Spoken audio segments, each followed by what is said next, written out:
Wow. I'm very excited. I'm very pumped. I've been pumped for the last 3 hours. There's a lot of adrenaline rush in me. So I'm glad some of you stayed, because probably the worst is the last. My name is Salome, and I am a prosthodontist who also places implants, and I'm a lab technician. I'll tell you just a bit about where I come from. This is not working. That's fine. Yellow one, okay. Oh no, this. Okay. Okay, so I'm going to talk about implant prosthodontics. As a prosthodontist and as being exposed to lab technology a lot, I'll talk about the pros part. Now, I'm going to concentrate a lot on full arch restorations. I live in Abu Dhabi. It's a small city in the Emirates. I work with my dad, and I'm just going to take you 34 years ago. 34 years ago, my dad started his practice. Basically, the clinic was in our house. The waiting room was our dining room, basically. So 34 years ago, this is how we were. This is my dad and myself. And you can tell, I'm sure some of you can tell, that 34 years ago, they didn't use gloves. It was fine. But, and this is me polishing.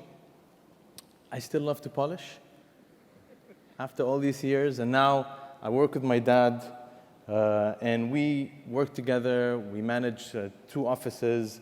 We're opening now another one. We're about like 60, 65 employees. And Hikma's growing, and I want to tell you that I practice six days a week almost. My wife hates it, but I try to work hard as much as possible. And of course, we talked about aesthetics, but also I care much about function. And I want my restorations to last very long. I want them to look good, but I want them to last. And we place around like 1,500 to 1,600 implants a year. So I need to control quality. I need to control long term. I don't want headache. I don't want redos. I hate redoing stuff. I hate redoing my work again. And this is what I'm going to share with you. And I'm going to talk about abutment selection and material selection, and basically ceramic material selection. Now, we all learned, and I learned, that our surgeries are always prosthetic driven. And I used to always fight with my surgeons, be always in the surgery. And I'm sure a lot of you do, be with the surgery and try to be within the surgical guide and all that. But the last 3 years, I guess, or 3 years and some, I have changed quite a bit of my concepts. And I believe it's not as much as prosthetic driven as much as I used to think, and that's because of the new abutment designs that are available, and of course the new materials. Eric Van Duren, Victor, Nuno, everyone, they showed it beautifully how abutments and materials and all that are very important. But I might have a little bit of a different point of view. We meet in so many points, but a couple of points I'm going to share with you today. There's a lot of tips. Originally, of course, Brennemark had a very strict protocol, and we all know that, right? It was very strict. But nowadays, we're pushing the envelope, and today's meeting is all about new trends. It's all about new and pushing the envelope and thinking different, thinking a bit out of the box. My preference is always screw retain restorations, all the time. And this is my preference. And the reason is, as I said, we place quite a bit of implants in our practice, and I want retrievability. I want control. I want to control the case. I want to control it even 10 years down the line, because we know everything fails in dentistry. No matter how good we are, we still fail, and we will fail. If we succeed now, we are going to fail down the line. And I mean 10, 15, 20 years, we are going to fail. and that's because we're dealing with materials. And I want to have control over my cases. So I do screw retained. Now, we have changed. We don't use metal anymore. These cases are very old. And that's where I kind of differentiate a bit, especially some speakers where there was metal involved in the procedures when we don't use a lot of metal in our practice. Now, we all know implant position is very important, right? Three-dimensionally, buccolingually, mesiodistally, and apicocoronally. Now, for me, I'm concerned most about the buccolingual position of the implant. And I'll tell you why. It's the position that mostly annoys me. And I guess today, from what I heard today in today's lecture, the buccolingual position is what is very important. And all the abutment selection revolves around the buccolingual placement of implants. And that's due to anatomical restrictions that we have. The maxilla resorbs by default upwards and inwards. And this is not something that we can control. It is just biology. It's just how humans are built. Maxilla resorbs upwards and inwards. We try to stop it. We try to minimize it. We try to build it with bone grafts and so on. But still, that's how we are. When we extract a tooth, because we know we all extract the bundle bone and the fibers are out, so we lose some volume. Now, I took a stone model of a perfectly healthy person. And I'm just gonna bear with me for a couple of minutes, and I'll just draw some lines on this stone model. Okay, it's a central incisor. I sectioned in the middle. And I drew where I consider to be the ideal bone architecture, right? Do you all agree that this is the ideal bone architecture, more or less? And usually when we place implants, the ideal placement is somewhere around there. It could be a bit buccally, a bit lingually, but it's somewhere around this dimension. Now, this is what is ideally called cement retained position. Why? Because it comes out through the incisal edge position. Now, a screw retained position is usually the exit is a bit towards the cingulum to allow for the screw access. Now, this is the ideal. And we have bone to go cement or screw. But a lot of times we don't have that. At least in my practice, I deal a lot with compromised situations. I'm sure a lot of you do. And the blue line is where the compromised situation is. We all agree that a lot of times we see this, right? There's not a lot of bone left. Especially not a lot of bone to go screw retained. Now, this is what I see usually, is a cross-section of a CT scan.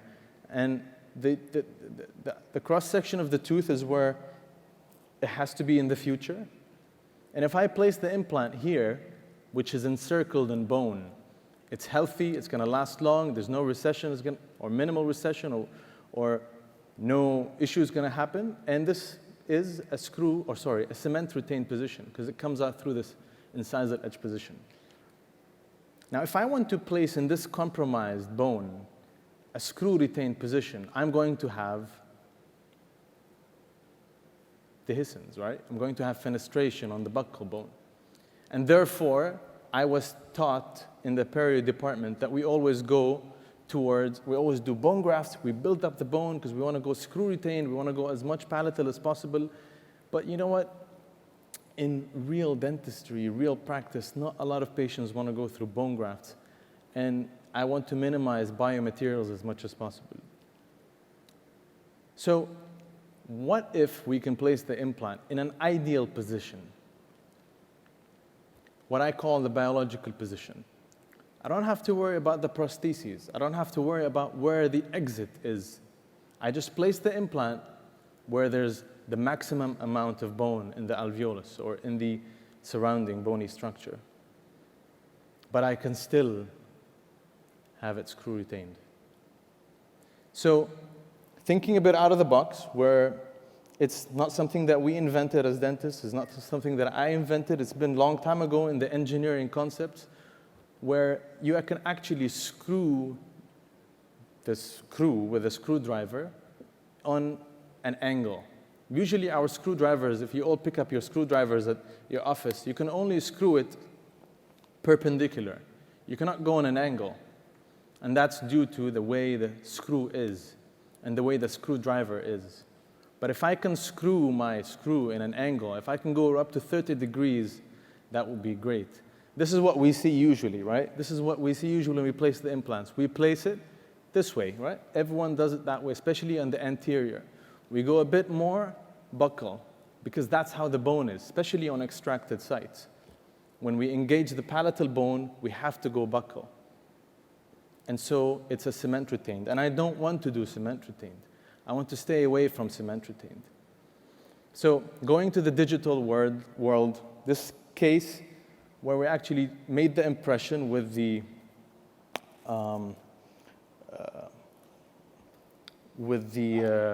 CAD-CAM abutment. And you can notice here, with the scan body, you can notice how I can control the axis of the implant. I can go 30 degrees in. And if you notice on the left side of the screen, on your right side, you can notice the cross-section, how the implant is going through the incisal edge, but I can still manage to get the screw axis on the palatal side or on the lingual side. It can allow me to move the axis or the axis of the implant on a 30-degree angle, which most of the cases are within 30 degrees. And this is something that MIS is coming up with, which is the biaxial screw. It's a screw. If you notice the screw, how it looks like a ball, where you can actually put the screwdriver and still torque it to 30 or 35 Newton centimeter on a 30-degree angle. This way, I don't have to fight with my surgeon. I can tell him, place the implant wherever you want, within the 30 degree, which most clinicians do, and I can still angle it inwards and have it screw retained.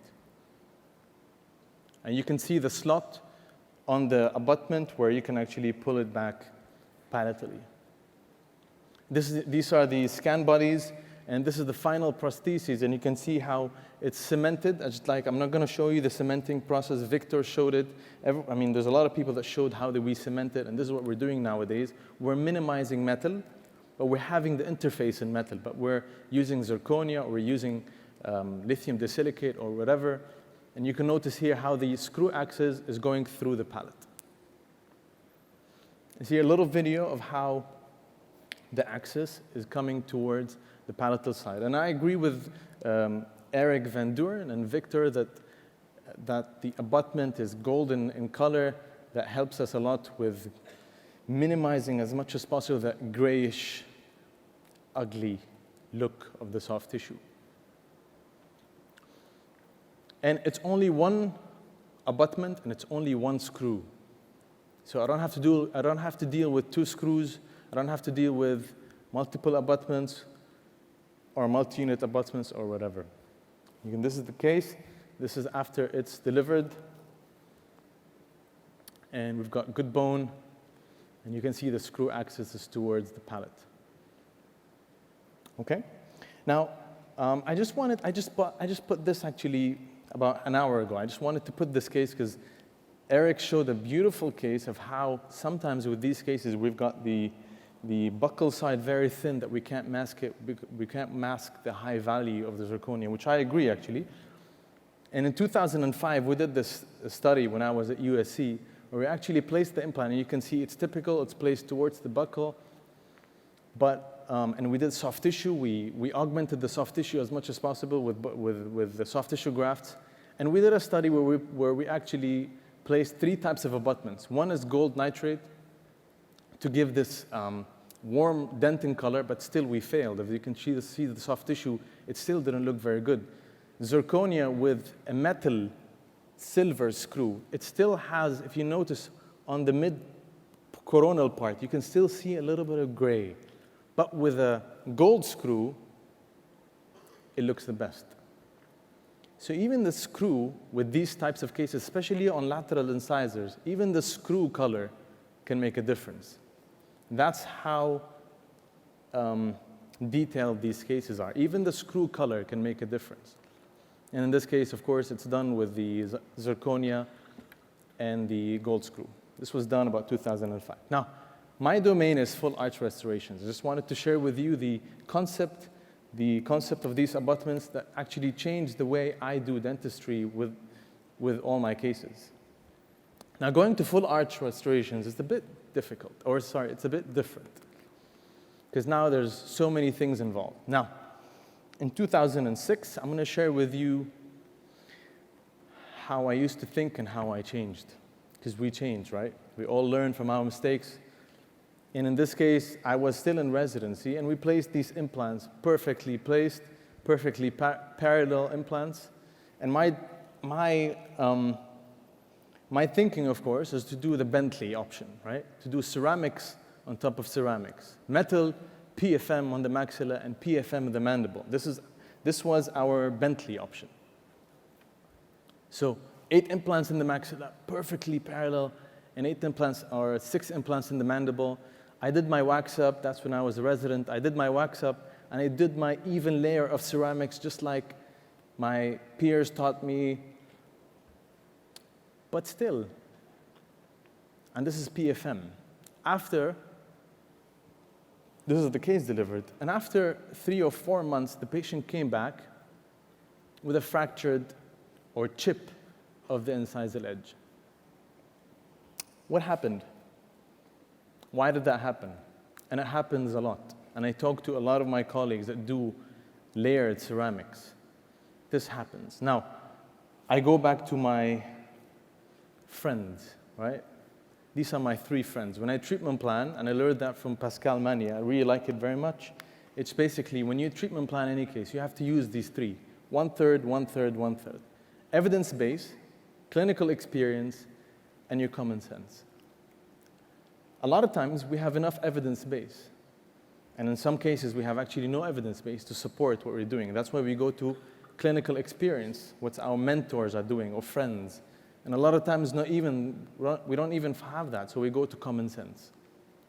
And in this case, I went to the evidence, and I wanted to see why do these fractures happen, especially on the central incisor. And as I told you, we place a lot of implants, and any fracture like this on a big case like that, on a full arch, means that I have to redo everything. And I hate redoing stuff.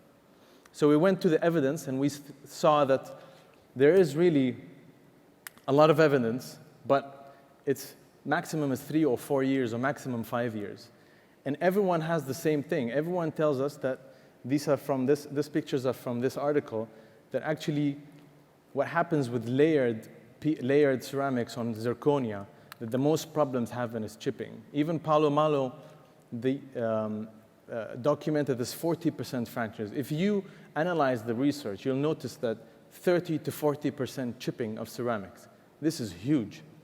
If I have 1,500 implants placed, if I have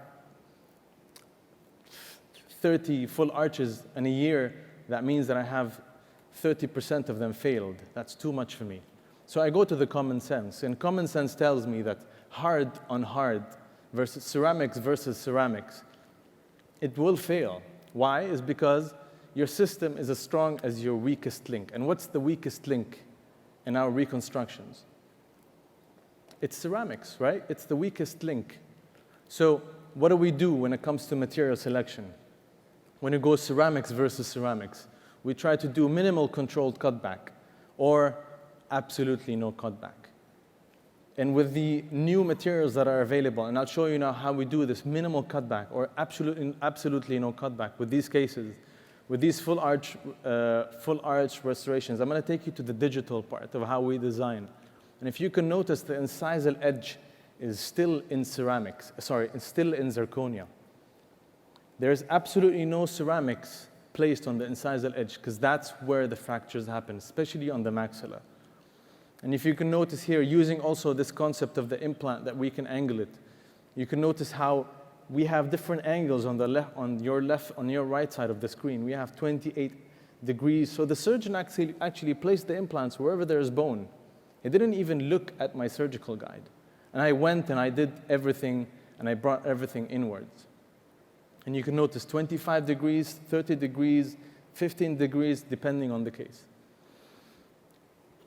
And this is how the zirconia looks like after it's being milled.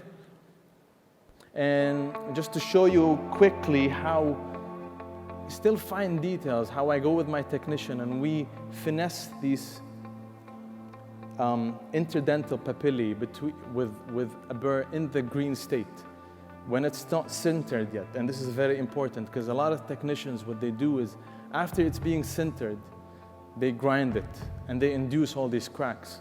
So we go with these small burrs. So you can see we go with these small burrs interdentally, and with the proximal strips that we use for composite or for veneer, whatever you use them in the clinic, we clean between the teeth. We try to open up these spaces as much as possible to have no burrs touching zirconia after it's being sintered. So it looks pretty good. And then we go, after it's finished, we sinter it, and this is after it's being sintered. This is the full arch, sorry, before it's being sintered. And with only 2 bakes, we finish the case. The first bake is the full bake, and then we go secondary with the fine touches. And you can see we can give this, we can give this illusion that there's incisal translucency, but there isn't. It's just an illusion. And you can notice with polar eyes how you can see only the ceramics on the buccal part. Everything else is in zirconia, maximum support. Hopefully nothing will fail. And so far we have absolutely no chipping. And you can notice how these implants are facially placed. Some of them are going buccally, facially, all over the place, but we still manage to get it screw retained. And I can still go with 1 screw and torque it down to 35 Newton centimeter. So I'm just going to go further because I have a lot of tips to show you. And this is the final. You can see the incisal edge of the centrals look pretty good in my, I think this looks pretty good. For patients, this looks pretty good. They don't even notice these, the fine details, but for me, it looks pretty good. And this is before and after. Now going to something else where it's a bit more of a challenge because there's not much bone left. And you can notice here how the patient doesn't have really a lot of bone in his maxilla. He has remaining roots. He hates going to the dentist for the last 40 years. He just decided, you know what, he's going to do it. And taking a look at the Panorex, no bone. So we went and we placed, wherever we can place implants, and we placed 4 implants in the maxilla. And we did it freehand, of course. And now what I'm trying to do with Christian and with the DSD virtual lab is trying to make everything digital. And I'm glad I heard the lecture before me. They talked about a lot of stuff. However, a couple of things I will share with you now about why is digital very important, because it will help us with taking the provisional prostheses to the definitive very easy and very quick. Anyway, so you can see there's not a lot of bone, so we're going to do some resection to allow, this is the try-in, we're going to do some resection to allow for the pink transition. There's no way we can build that much bone back and have this interdental papillae augmented, so resection is the best. This is the try-in. We took the patient's approval, and we went and extracted the teeth. Very easy, of course, extracting these teeth, 2-3 minutes. And in the middle section, you notice how we leveled the bone. We brought everything up to allow for the pink to look good and still have this perfect papillae where the patient, when he smiles, you can see them, and we don't have to worry about different heights of implants and all this problems that are going to happen with the prostheses. So always leveling the bone gives us freedom when we work, especially as a prosthodontist and lab technicians. So we placed, as I heard from everyone, we placed the multi-unit abutments. And the nice thing about multi-unit abutments, that even if we have 100 degree difference in angulation, we can still have it screw retained. It goes up to 100 degrees with these nice multi-unit abutments.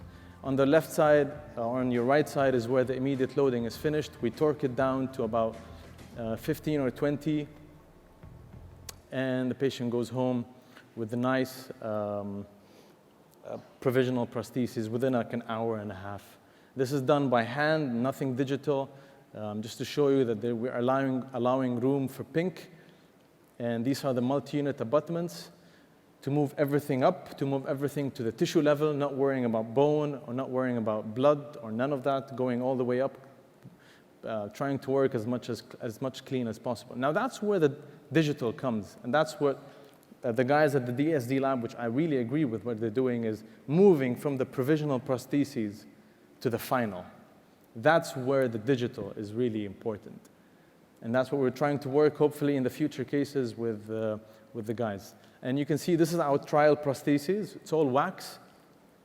We took all the information from the immediate load and we went to the trial prostheses. The nice thing about multi-unit abutments is that we can use these healing abutments on top to actually use them as friction, and we can actually click this trial or try-in, aesthetic try-in, to be able to see the case and see how good it looks, occlusion, and so on and so forth. So it actually goes in very nicely, snugly, and we can make sure that occlusion is fine. And going again to the digital world, so far we've mastered this. We're doing very, very well with it. Again, the same thing, even with healing abutments, even with multi-unit abutments, we can still go up to 15 degrees. 15 degrees is our play, even with these nice healing abutments, because they're very conical. So this is the final prosthesis. After it's being sintered, and you can notice how it's translucent. There's incisal edges, and the occlusion is all in zirconia. Nothing's going to break, hopefully. It's very nice and translucent. And we go again with 2 bakes only. This is the first bake. This is our first bake. And then the second bake is only just to do the finesse and the stippling and so on and the line angles, and that's it, we're done. I mean, who can tell that this is without cutback, without the incisal edge being cut back? No one can tell. At least patients cannot tell. And you can see the details of the papillae are all done because we did a proper minimal cutback in the digital world. No burrs are being touched, no burrs have touched the ceramics whatsoever, the zirconia. And the delivery is being done really nicely with these multi-unit abutments. What I like about MIS in particular, that the screws that go on top of the healing, on top of the multi-unit abutments, we can torque up to 30 Newton centimeter. And you can see I'm torquing up to 30 Newton centimeter. Unfortunately, you can see in other places, you don't have that pleasure, you don't have that torquing to 35. They usually always tell you only 15 or 20 maximum, so you got a lot of screw loosening. So 35 Newton centimeter is what we can go up to, which is great. This is the final being done, and you can see the CT scan, V3 implants. There's a lot of bone around. Hopefully these implants are gonna last for a long time. So this is the final, and again, the incisal edges look pretty good to me. I'm not going to bore you with that. And then again, finally, going fully, no cutback whatsoever. With these cases, again, the same scenario. Patient comes in with really lousy dentures. We do our aesthetic try-ins, and then we place the implants, multi-unit abutments, immediate loading, taking all the information from the immediate loading prostheses, and doing the final design, but full contour zirconia, absolutely no ceramics. This is for patients that grind, patients that show signs of bruxism. It's the best. So only doing ceramics on the gingival part, on the pink part, and this is the case, being done, finished, upper and lower, absolutely no ceramics whatsoever. You get really nice value. Patients love it. It looks really strange on the x-ray. We're not used to it, but it's just amazing. So the details of the incisal edges, the details of the surface texture, we can all do that with in the digital world, and you can see everything flows very nicely. And the translucency of those materials, is amazing. Last thing, I'm just going to take 1 minute just to show you. Last thing, what we do is for these special patients that require high aesthetics, this is my last resort. I'm not going to do ceramics on zirconia, cutback, no way. But for special patients that demand high aesthetics, we go and we do these types of prostheses. I'll show you very quickly. Again, the same scenario, the same protocol, immediate provisionalization. Patient is happy, occlusal plane is good, occlusion is good.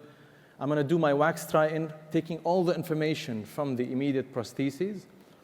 But in this case, we're going to do a hand frame, full frame zirconia, but with individual units that are made out of full contour Emax.